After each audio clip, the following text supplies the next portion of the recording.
নমস্কার বন্ধুরা, আমি কোজাগরি আবারও চলে এসেছি তোমাদের সামনে একটা ভিডিও নিয়ে। আজ যে সংক্রান্ত তথ্য তোমাদের সাথে আলোচনা করতে চলেছি বা তোমাদেরকে জানাতে চলেছি সেটা হলো, বন্ধুরা, আমরা 2024 সালে পা দিয়ে ফেলেছি। জানুয়ারি মাস প্রায় শেষের মুখে। তাই যাতে এই 2024 সাল আমাদের যাতে ভীষণ ভালো কাটে, অর্থের দিক থেকে বলো, মনের শান্তির দিক থেকে বলো, গৃহশান্তির দিক থেকে বলো, সব কিছু, শারীরিক শান্তি, মানসিক শান্তি, সব দিক থেকে যেন আমরা ভালোভাবে এই 2024 সাল কাটাতে পারি, তার জন্য আমাদেরকে বেশি কিছু না, মাত্র 2 থেকে 3টে প্রসেস বা ক্রিয়া চালু করতে হবে এই মাঘ মাস চলাকালীন। বন্ধুরা, এই মাঘ মাস মা লক্ষ্মীর মাস। মাঘ মাস অত্যন্ত শুভ মাস। সেই কারণে এই মাঘ মাসে সমস্ত শুভ কাজ অর্থাৎ বিয়ে, অন্নপ্রাশন, সমস্ত এই উপনয়ন, এই কাজগুলি, তারপর পাকা কথা, পাকা দেখা, এই কাজগুলি বা তোমার গৃহপ্রবেশ, হোম যাগ, এই কাজগুলি কিন্তু এই মাঘ মাসে করা হয়ে থাকে। যেমন ধরো, মাঘ মাসে মাঘী পূর্ণিমার দিন সত্যনারায়ণের ব্রত করা হয় এবং সত্যনারায়ণের পুজো মহা ধুমধাম করে সম্পন্ন করা হয়। তাছাড়া এই মাঘ মাসের যে অমাবস্যা তিথি, সেই অমাবস্যা তিথিতে মা কালীকে রটন্তী কালী রূপে পুজো করা হয়। তাই বন্ধুরা, বুঝতে পারছো তো এই মাঘ মাস কতটা শুভ মাস, কতটা উপযোগী মাস আমাদের সকলের জন্য, সকলের ক্ষেত্রে। তাই বন্ধুরা, এই মাঘ মাস চলাকালীন এই কটি প্রসেস চালু করো তোমার জীবনে, যার দ্বারা তোমার বাস্তুদোষ কেটে যাবে। তোমার জীবনে যদি কোনো বাধাগ্রস্ত জীবন তুমি অতিক্রম করো বা তোমার জীবনে প্রচুর পরিমাণে বাধা আসছে, কোনো কাজ করতে যাচ্ছ তাতে বাধা, কোনো ভালো কাজ করতে যাচ্ছ, ধরো তুমি কোনো অফিসিয়াল কাজ করতে যাচ্ছ তাতে বাধা, তুমি বাড়ি দেখতে যাচ্ছ তাতে বাধা, তুমি অর্থ রোজগার করতে যাবে, কোনো একটা ব্যবসা চালু করতে যাচ্ছ তাতে বাধা, মোটামুটি সব কিছুতেই বাধা। তাছাড়া প্রচুর পরিমাণে অর্থ রোজগার করছো, কিন্তু সেই অর্থ তুমি সঞ্চিত করে রাখতে পারছো না। তোমার জীবনে এমন একটা ক্ষণ হিসেব দাঁড়াচ্ছে যার জন্য সেই সঞ্চিত ভাণ্ডারে তোমাদেরকে হাত দিতে হচ্ছে। আশা করি আমি বোঝাতে পারলাম। তার মানে কি, কোনো কিছু একটা জীবনে গ্রহচক্রে তোমার দোষ চলছে বা গ্রহচক্রে কোনো খারাপ কুপ্রভাব পড়েছে বা কোনো নেগেটিভ অর্জা বা নেগেটিভ অরা বা নেগেটিভ শক্তির প্রবেশ ঘটেছে, হয় তোমার শরীরের মধ্যে কিংবা তোমার জীবনের মধ্যে কিংবা তোমার বাড়ির মধ্যে। আশা করি এতদূর বোঝাতে পারলাম। তো দেখো বন্ধুরা, বাস্তুদোষ আমরা চট করে কাটাতে পারি না, কোনো কিছু টোটকা ক্রিয়া আমরা করতে পারি, তার মধ্যে কিন্তু পুজো অর্চনাও করতে হয়। যাদের বাড়িতে বিরাট পরিমাণে বাস্তুদোষ থেকে থাকে তাদেরকে হোম যাগযজ্ঞ করে সেই ক্রিয়া সেই দোষ কাটাতে হয়, এটা ঠিক আছে। কিন্তু তো তার মধ্যেও ধরো তোমার জীবনে কোনো বাধা আসছে, সেই বাধা যাতে অতিক্রম করে তুমি সামনের দিকে এগিয়ে যেতে পারো, সেই বাধাগ্রস্ত জীবন কাটানোর জন্য কিছু টোটকা উপাচার আমি তোমাদের সাথে শেয়ার করব, যেগুলো তোমরা স্টার্ট করলে হাতে নাতে ফললাভ করবে। বন্ধুরা, এটা আমার নিজের ক্ষেত্রে হয়েছে, আমি ভীষণভাবে ফলদায়ী হয়েছি, ফললাভ করেছি, আমি উপকৃত হয়েছি, সেই জন্য আমি তোমাদের সাথে শেয়ার করছি। আশা করি এই ক্রিয়াগুলো অনেকেই করে থাকো, কিন্তু যারা করো না তাদের ক্ষেত্রে আমি এটা জানাচ্ছি। যারা করো তারা না হয় একটু শুনলে। তো ভিডিওটি যদি তোমাদের ভালো লেগে থাকে অবশ্যই লাইক করবে, শেয়ার করবে আপনজনদের সাথে। তো চলো আগে একটু ইন্ট্রোটা দিয়ে ফেলি। বন্ধুরা, আমি ওমের মা চ্যানেলে তোমাদেরকে আবারও সুস্বাগতম। আশা করি সকলে খুব ভালো আছো, সুস্থও আছো, আমিও আছি।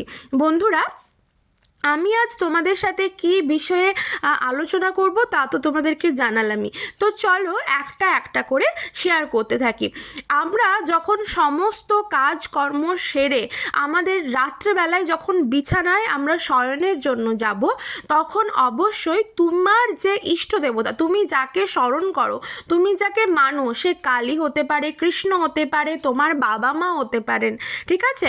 আমরা অনেকে মানি ভগবানকে, আমরা মানবো, কিন্তু বাবা মাকে আমরা অনেকে বলি যে বাবা মা হলো সবার ওপরে, ভগবানের ওপরে, তাই না? আমরা এটা অনেকেই বলি। তো তুমি যাকে মানো তাকে প্রণাম করে, বাবা মাকে যদি মানো তো বাবা মা যদি তোমার সামনে থাকেন তাকে প্রণাম করে তুমি রাতে শুতে যাও, বা তুমি যাকে মানো, তোমার যিনি ইষ্ট দেবতা, ভগবান কৃষ্ণ কালী আমি তো বললাম যিনি হবেন, তাকে তুমি স্মরণ করে তাকে প্রণাম করে রাত্রে শুতে যাও। এবং যখন বিছানায় শুতে যাবে তখন বাবু হয়ে বসে একবার হাত জোর করে তোমার মনস্কামনা তাকে জানাও, যে কারণ মানে যার জন্য তোমার জীবনে নানান বিপদ আসছে, সেটা অর্থ সংক্রান্ত হতে পারে বা যা কিছু, সেটা তুমি হাত জোর করে ভগবানের কাছে মনস্কামনাটা জানাও বা শুয়ে পড়ো। এটা কিন্তু কন্টিনিউ করো, এবং যখন মনস্কামনা জানাচ্ছ তখন কিন্তু তোমার মধ্যে এই পজিটিভিটিটাকে কাজ করাতে হবে যে আমি যে জন্য করছি, যে ক্রিয়াটা করছি এর দ্বারা আমি উপকৃত হচ্ছি, ভগবান তুমি আমার সাথে আছো, তুমি আমাকে কৃপা করেছো, আমি ফললাভ করব বা করতে চলেছি। ঠিক আছে, এই পজিটিভিটিটাকে মনের মধ্যে কাজ করো। মনের মধ্যে নেগেটিভিটি জিনিসটা আনতে একদম দেবে না, হবে না, দূর হবে নাকি, এই জিনিসটা মনের মধ্যে একেবারেই আনবে না। ঠিক আছে, তো গেল রাত্রেবেলা শোবার সময়। আর চেষ্টা করবে তুমি যেই রুমে মানে তোমার যেটা বেডরুম, সেই বেডরুমে একটু কর্পূর রাখা, সেটা ভীমসেনির কর্পূর হলে ভালো হয়, বা এখন বাজারে যে চলতি ট্যাবলেট কর্পূর, ক্যাপসুল কর্পূর আছে, সেই কর্পূরও তুমি একটা স্বচ্ছ মানে ট্রান্সপারেন্ট জিনিস, কোনো কাঁচের ছোট বাটি, কাঁচের ছোট গ্লাস বা কিসেও করে তুমি রাখো। ঠিক আছে, 4-5 দিন পর পর কর্পূর তো উবে যায়, তুমি সেটা খেয়াল রাখো কর্পূরটা যেন একবারে না নষ্ট হয়ে যায়, কর্পূরটা যেন থাকে, মানে সেখানটা থেকে কর্পূরটা একেবারে না উবে যায়। এটা গেল প্রথম রাত্রে শুতে যাওয়ার সময়। এরপর রাত তো কেটে গেল, ঠিক আছে, রাত কেটে গেল। সকালবেলায় চেষ্টা করো সূর্য উদয় হবার আগে, সবাই সকাল সকাল ঘুম থেকে উঠতে পারে না, ভোরবেলা সবার ঘুম ভাঙে না, তো চেষ্টা করবে সকালবেলা সূর্য উদয় হবার আগে, অর্থাৎ ভোর 4টের সময়, যদি তুমি একবার চেষ্টা করো না, অ্যালার্ম দিয়ে রাখো 4টের সময় তুমি ঘুম থেকে ওঠো, ঘুম থেকে উঠে তোমার ঠাকুর ঘরে তুমি যেখানে ভগবানকে রেখেছো সেই জায়গায়, বা নিশ্চয়ই তোমার বেডরুমে কোথাও না কোথাও তো একটা ঠাকুরের ফটো থাকবেই, সেখানে যে তোমার ঠাকুরকে আগে দর্শন করো, তুমি হাত জোর করে তাকে জানাও, ভগবান আজ যেন তোমার কৃপায় আমি সারা দিনটা ভালোভাবে কাটাতে পারি, আজ আমার কাজের মুহূর্তগুলি যেন শুভ হয়। এই পজিটিভিটিটাকে নিয়ে ভগবানের কাছে তুমি প্রণাম করলে, তারপর সোজা চলে যাও তুলসী গাছের কাছে। হয়তো তুমি জানলা দিয়েও দেখতে পারো বা তুলসী তলাতেও যেতে পারো। জানলা দিয়ে দেখলে তুলসী মাকে স্মরণ করলে বা দেখলে, সরাসরি দেখে ঠিক একইভাবে তুমি ভগবানকে যেমন জানালে তুলসী গাছকে দর্শন করো। ঠিক আছে, প্রথমে সকালবেলায় ঘুম থেকে উঠে হাতের তালু দর্শন করবে, দুটো হাতের তালু দর্শন করবে, হাতটা ঘষে নিয়ে চোখের মধ্যে লাগিয়ে যে গরম ভাবটা লাগাবে সেটা দিয়ে দিন শুরু করো, এবং তুমি মনে করো যে ভগবান আজ আমার দিন তোমার কৃপায় ভালোই কাটবে। ঠিক আছে, এটা বলে সরাসরি তুমি ঠাকুর ঘরে বা ঠাকুরকে দেখো, বা তোমার বেডরুমে যদি কোনো ঠাকুরের চিত্রপট থেকে থাকে সেখানে দেখো, বা এখন তো মোবাইলের যুগ, মোবাইলে যদি তোমার স্ক্রিনে কোনো ঠাকুরের ফটো রেখে দেখো, তুমি যাকে মানো মোবাইলে রেখে দাও, সে মোবাইল থেকে সরাসরি দর্শন করো, দেখে নিলে, প্রণাম করলে, তারপর তুলসী তলায় গিয়ে মা রাধারানীকে তুমি স্মরণ করো, মা তুলসীকে দেখে সে একইভাবে মনস্কামনা জানাও, এবং সেটা করার পর তুমি বিছানায় আসো। তুমি বিছানায় আসলে, বিছানায় বসলে, বাবু হয়ে বসে যে কোনো মন্ত্র, তোমার যে মন্ত্রটা মাথার মধ্যে আসবে, সেটা গায়ত্রী মন্ত্র হতে পারে, মহামৃত্যুঞ্জয় মন্ত্র হতে পারে, বা ইজিলি যেটা সহজ, যেটা চট করে আমাদের মুখের মধ্যে আসে, ওং ওং ওং ওং, এইভাবে তুমি উচ্চারণ করতে থাকো। ঠিক আছে, ঘড়ি ধরে টানা 10 মিনিট উচ্চারণ করো। বন্ধুরা, এই ক্রিয়াটি নিজে করে দেখো, তুমি করে দেখো, 7 দিনের মধ্যে ফললাভ করবেই করবে, আর কিছু না কিছু মিরাকেল ঘটবে, তোমার বাধাগ্রস্ত জীবন চিরতরে কেটে যাবে, তোমার চলার পথে কোনো রকম বাধা থাকবে না, অর্থ সংক্রান্ত সমস্ত দোষ কেটে যাবে, তুমি প্রচুর পরিমাণে অর্থ রোজগার করতে পারবে।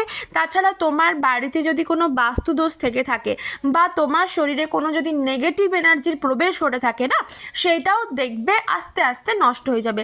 কিন্তু ক্রিয়াটি করতে করতে ব্যর্থ হলে চলবে না, মনের মধ্যে পজিটিভিটিটাকে কাজ করাতে হবে, ভগবানের ওপর আস্থা বিশ্বাস রাখতে হবে। তোমরা যে স্ক্রিনে এখন দেখতে পাচ্ছ এটা আমার গোপুর ছবি। হ্যাঁ বন্ধুরা, এটা আমার গোপালের ছবি। আমার দুইখানা গোপাল, গোপু আর গোপাল। আমি বড়কে গোপু নাম দিয়েছি, ছোটকে নাম দিয়েছি গোপাল। তো যাই হোক, আমি সর্বদা রাত্রে শোবার সময় এদেরকে স্মরণ করে শুতে চাই। ঘুম থেকে উঠে সরাসরি হাতের তালু দর্শন করার পর ভগবানকে এটাই জানাই যে আজ তোমার দয়ায় আমার দিন ভালোই কাটবে। তারপর সরাসরি আমি ঠাকুরের জায়গায় গিয়ে এদেরকে দর্শন করি। দর্শন করে ওদেরকে আমি দর্শন করার পর সরাসরি চলে যাই তুলসী গাছ দেখতে। সেটা আমি দেখি জানলা দিয়ে। বন্ধুরা, আমি এত সুন্দর করে তোমাদের সাথে শেয়ার করলাম যেটা আমি করে থাকি, যার দ্বারা আমি ভীষণভাবে উপকৃত হয়েছি। তোমরা কিন্তু মহামন্ত্র যেটা হরে কৃষ্ণ কৃষ্ণ কৃষ্ণ হরে হরে, হরে রাম রাম রাম হরে হরে, এই মন্ত্রটাও সকালবেলা একবার হলেও উচ্চারণ করো, দেখো ভালো হবে। সবাই ভালো